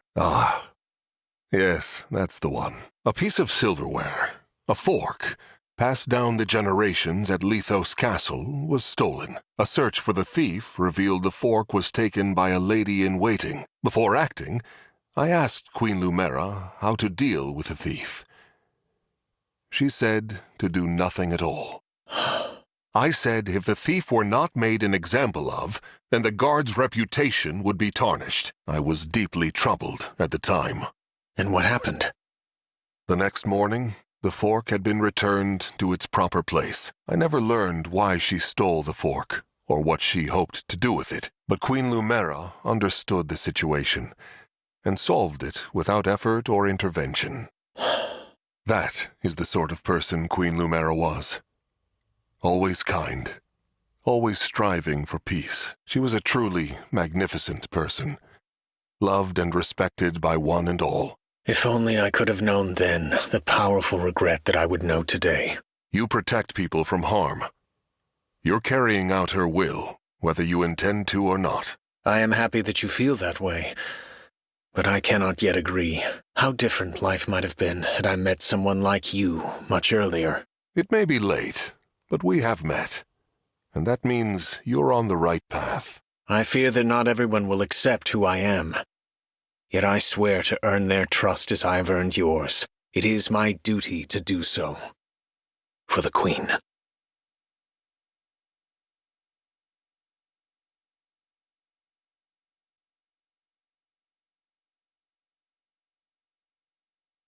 Can I speak with you for a minute? What do you need? Nothing, per se. I just thought it might be nice to chat a little. Your voice and mannerisms. They remind me so much of the Mauvier that I knew. Why are you crying? I'm sorry.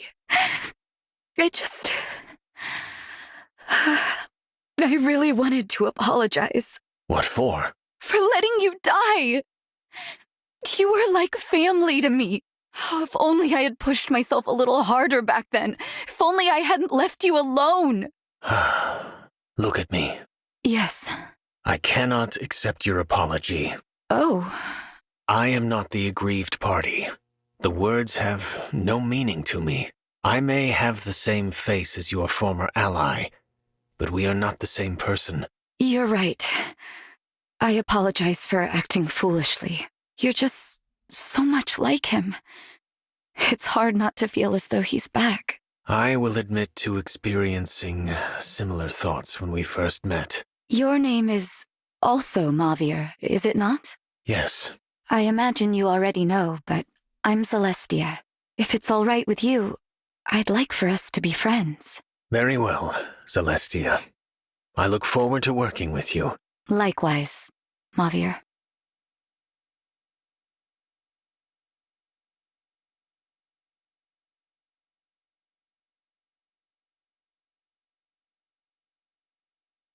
Are you on break as well?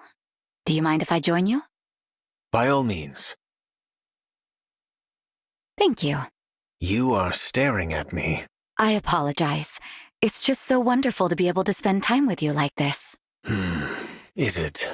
Don't worry, I'm not confusing you for the Mauvier I knew before. It's just really nice to spend time with a new friend. I see. Even so, I will admit to some curiosity. What was my analog like? The Mauvier I knew was the one who started the Four Winds. He was a stickler at times, but he was kind and strong. A remarkable second-in-command. He was in a position of authority then. Yes. As founder, he could have made himself the leader, but he insisted that I take that role. Although there were times he took charge, like when I would forget to eat regular meals. He would sometimes scold me, too. Sit down and eat properly. It seems you had a good relationship. If only I could say the same. Oh? No matter. Thank you for indulging me. Do you know my counterpart from this world very well? Not very well, but I do know her. I'd like to hear about her sometime. If you insist.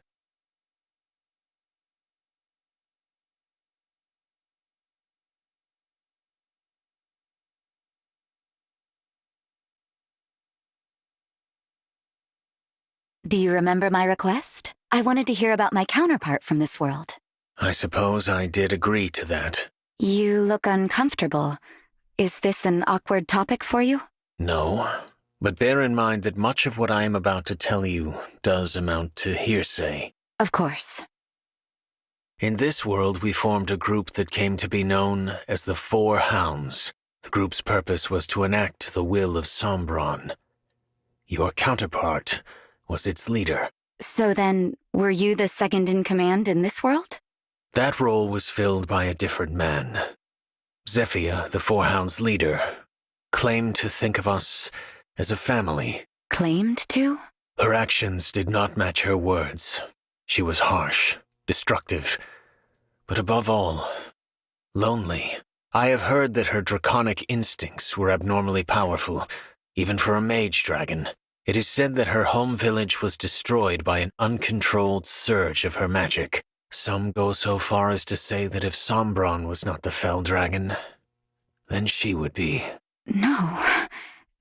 That couldn't possibly... What I do know is that she relentlessly sought Sombron's affection, pushing all others away.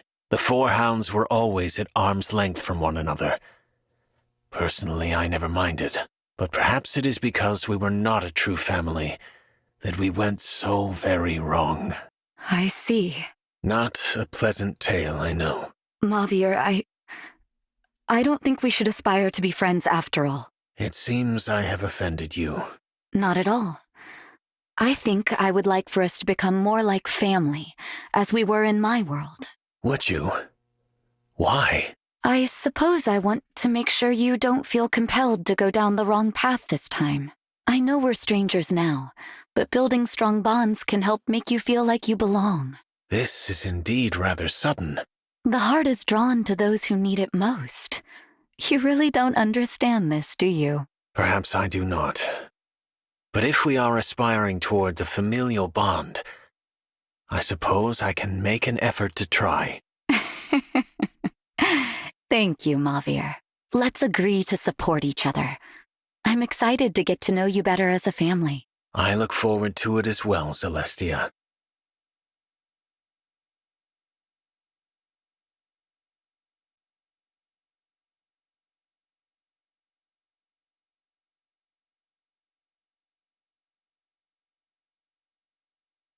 All right, it's time for our daily singing practice. Today we'll run through the princess's latest composition, Expect a Trifecta. We need to have a performance ready in time for our next rehearsal with her. Performance ready, you say? Yes. Something wrong? You seem down. In truth, I am. I overheard something that bothered me greatly. Uh-oh. What was it? Someone called us the Racket of Solm. Oh, the racket is our singing voices, I take it. That was my understanding as well. Ouch. Well, growing up, people always told me I was a terrible singer, but the princess praised my singing voice as unique, so guess I thought I improved. It was the same for me, to the letter. Suddenly it seems like we've got our work cut out for us. Perchance we should sing more quietly? That might be a good idea. Then let us begin, post-haste. A 1, a 2, a 1, 2, 3.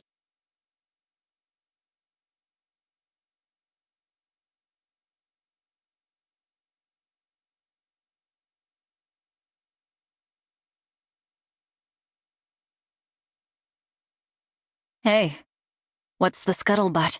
The what? You know, our singing practice the other day. Were there any complaints? No reason to fret. I have heard nary an ill word. Phew. I was worried about that. Wait, no. This is all wrong. What do you mean? Singing quietly so nobody calls us names?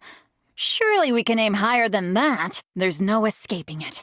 We have to get better at singing. Yes, quite right. To hide our voices in shame. We sully the good name Timerra. If the boss learned of this, she would weep with embarrassment. No. I couldn't live with myself if I made the princess cry. Nor I. The question is, how to improve. Maybe we should ask the princess for advice. You think so? But this time, we get serious feedback. None of that unique wolf dung. A grand idea. By all means, let us press for the full, unvarnished truth.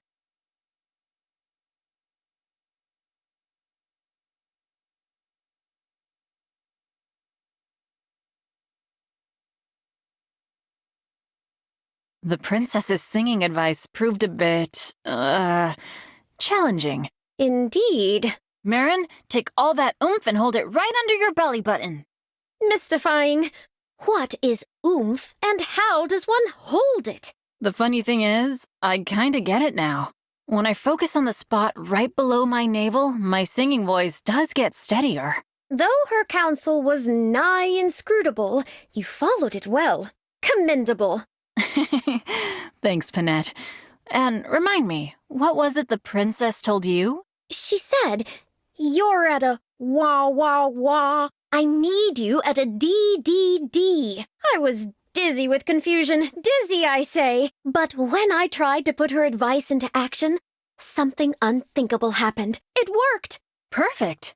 Now no one will even think to call us the Racket of Solm. Certainly not. All across the queendom, we will put smiles on faces. Instead of holes in eardrums. At this rate, we may soon be ready to put on a concert. A concert, huh? Our listeners will be so mesmerized that they'll call us the Sirens of Solm. Ooh, that would be incredible. I want people to call me a siren. Now I'm all a-quiver. Let us resume practicing. Toot sweet. I agree. We have to get Expect a Trifecta ready for showtime. Yes, we'll combine our voices into an angelic harmony that does the boss proud.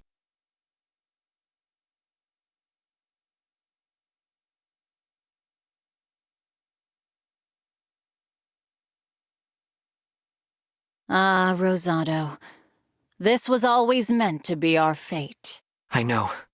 This had to happen. The last thing I want to do is fight a friend, but our destiny is inescapable. Agreed. We have no choice but to battle it out, here and now, fair and square. Let's do this! Cool versus cute! The superior style wins! You're a devoted student of cool, while I've dedicated my life to the pursuit of cute. A twist of fate brought us together, and now it's up to us to decide which force is stronger. So, here's what we're going to do. You find the cutest object you can. I find the coolest object I can. Then, the big reveal. We show these objects to one another, and whoever's heart is most captivated loses. You're on. I'm gonna bring something so cute your heart will explode. Do your worst. Whatever incredibly cool object I bring, it's going to blow your mind. With that out of the way, let the captivation competition commence.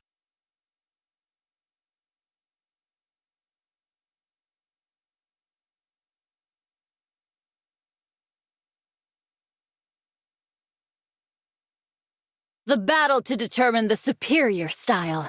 Cool or cute. Cute or cool. It's on, Rosado. You ready? You bet I am. This is the moment your heart is stolen away forever, Merrin. Hit me with whatever cute object you brought. I'm ready. Feast your eyes on this! What's that? A drawing of some sort?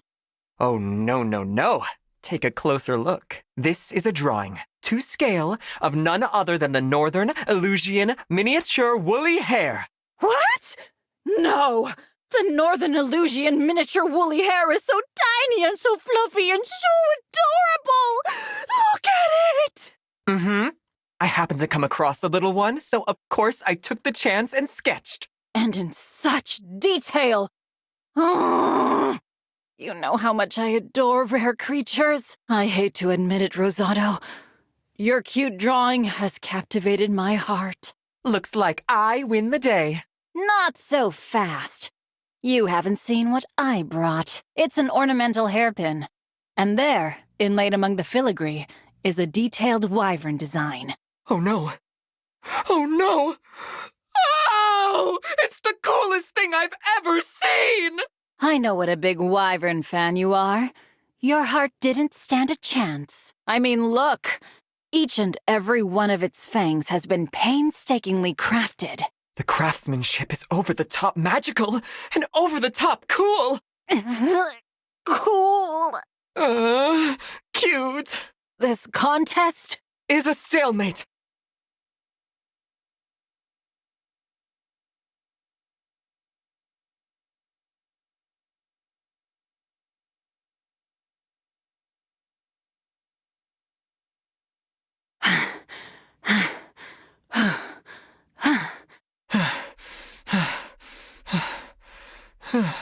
Rosado, I think I finally figured something out. We've been at these cool versus cute-offs for a while now, and we still can't declare a winner. Agreed.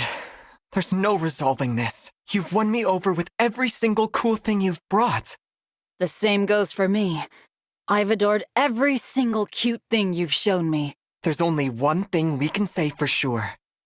coolness and cuteness are both amazing. Yes. It doesn't matter which one wins.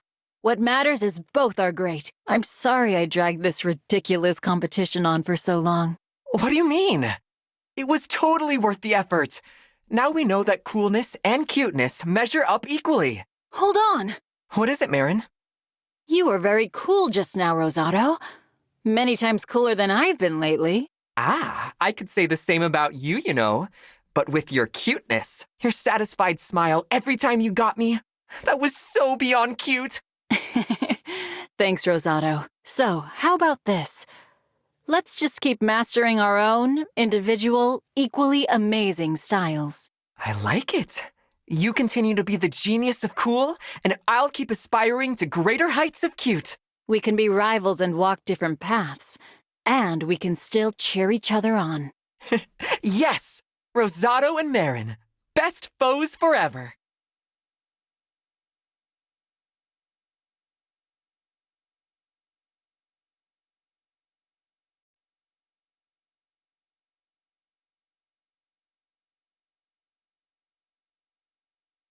Hey, Merrin! You look like you're lost in thought. You could say that, Princess Timerra. Well, what's on your mind?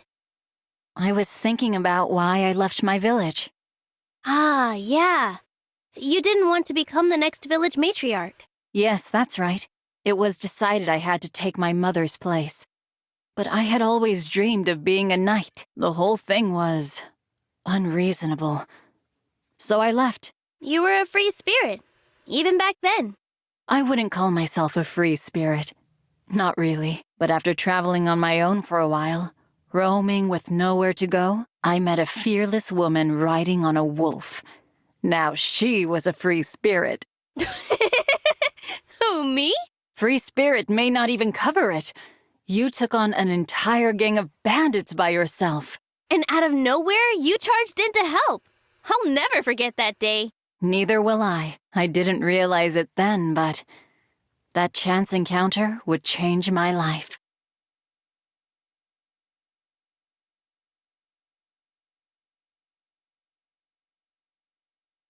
You know, sitting with you by a toasty fire, it feels just like the good old days. Yes, we shared many a night like this after that first encounter.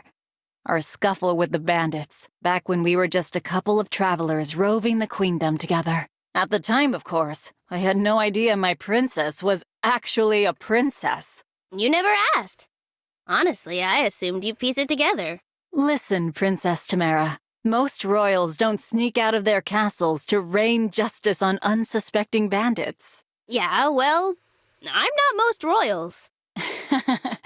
No argument there. But really, do you remember how shocked I was to learn that you were the Princess of Solm? I had just gotten through telling you, basically my whole life story, how I had always dreamed of becoming a knight, but my lineage made it impossible. I told you that was the reason I ran away from home. And then, you... I asked if you really, truly wanted to be a knight. And I said yes.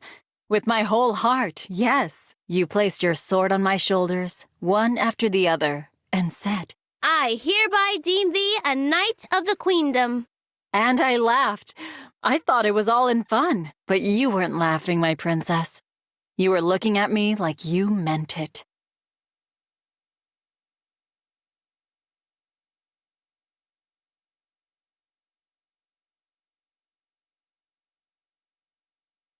I'll never forget the look on your face when you knighted me. So serious. Well, yeah. I was dead set on it. After all our time on the road together, I could see what a good person you were. I'd have been crazy not to pin you down as soon as I could. My princess, you flatter me. Though, I do wish you had revealed your identity beforehand. This again? It just slipped my mind, that's all. I told you right after, didn't I? We even went to your village together. Yes, that's true. The way you bowed your head before my mother, the village matriarch, and then boldly asked if she'd give the knighting her blessing. I've never seen her so shocked. But she agreed on the condition that I return to lead one day. Your mother's a good woman. She could tell our hearts were set on it. From then on, I was yours. That was the day the clouds opened, and my life filled with sunlight. And you called me a flatterer. So help me, your radiant luster will never dim. That, my princess, is why I devote myself wholly to your service. Thank you, Merrin. I hope you'll stay at my side, now and forever. My knight in shining armor. My friend.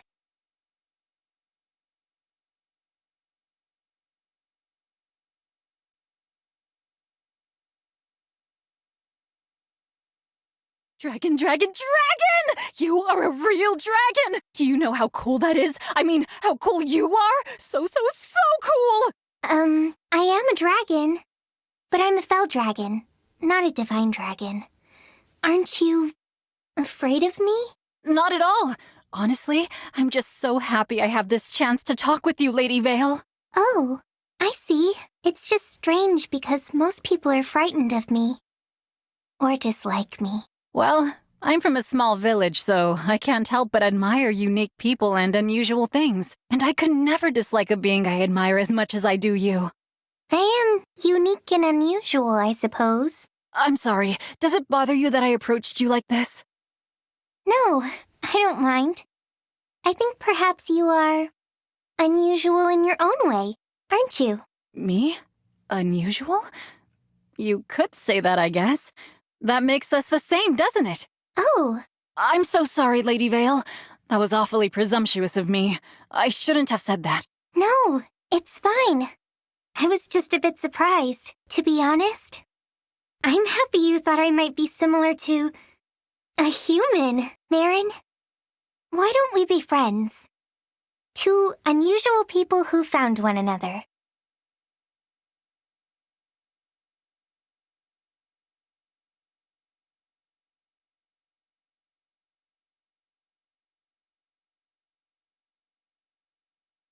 Ah, you are so incredible, Lady Veyle. I'm filled with wonder every time I look at you. Your hair, your skin, the way you carry yourself. Perfect. I mean, you're a dragon, so of course. I suppose. I do what I can with my own appearance, but I can't come anywhere near your level of cool. As a dragon, do you have to put effort into looking good, or does it just happen naturally? I don't think I do anything special. I don't really know much about that stuff. You look this cool without doing anything special? Dragons are so incredible. Merrin, I wonder, do you only find me cool because I'm a dragon? Oh, no, Lady Veyle, not at all. I think you're cool because of who you are. I really do. But I have to ask, do you feel ashamed that you're a dragon? Yes, of course I do. My whole life people have hated me because of it. That's not your fault. That's their fault. They hated you without really knowing you. But I must have some bad qualities for people to hate me that much. Nobody is perfect. Nobody. And you can't change the fact that you're a dragon. You have to embrace who you are and what you are. You're a dragon, and that's wonderful. Wonderful? Exactly. Dragons are unusual and unique and wonderful. You should take pride in that. You are very convincing. If you believe it, then maybe I can try to believe it too.